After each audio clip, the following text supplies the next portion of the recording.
So we're going to start with 3 to 4 pounds of live mussels. These are from Costco. It's a double pack, so this is just one package.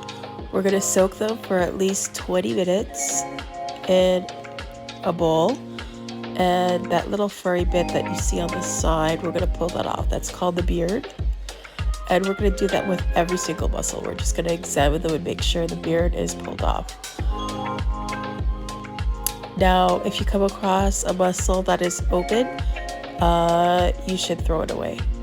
So this soaking ensures that the mussels spit out any sand or rocks that it may have inside, and it just cleans them up. In a very large pot, you're gonna take 3 to 4 large cloves of garlic, finely minced, and we're gonna saute that in a 1/4 cup of extra virgin olive oil on a medium-high heat.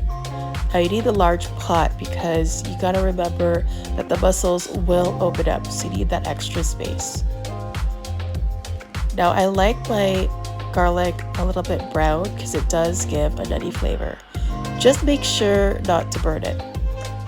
Once it's turned color, you're gonna add 1 medium onion chopped.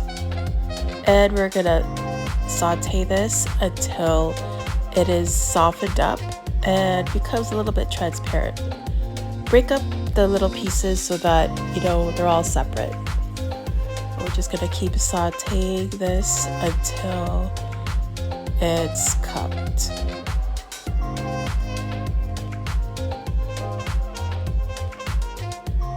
Once it's soft and transparent, then we're gonna take an entire can of diced tomato.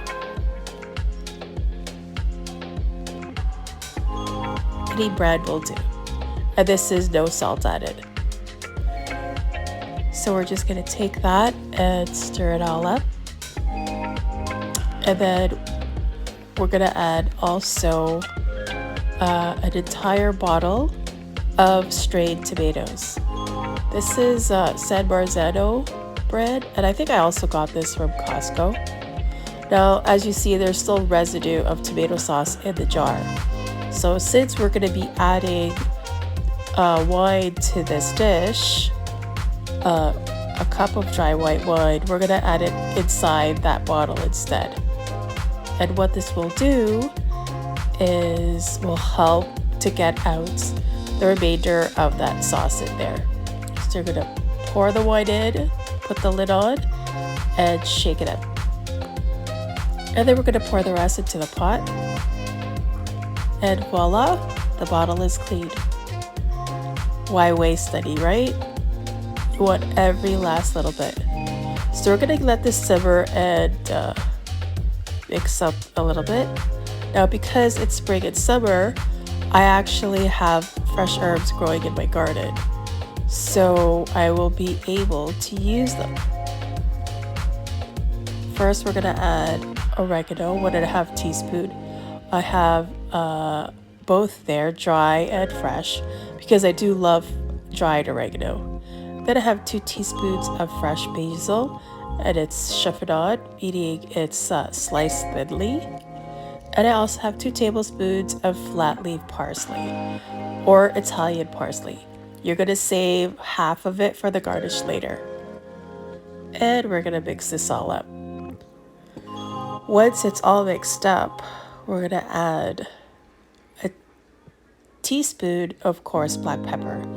I prefer the coarse black pepper because it's a little bit spicier, I find. And that's why I use it. We're also going to add a teaspoon of Himalayan salts. Now, I prefer Himalayan salts because it has added minerals.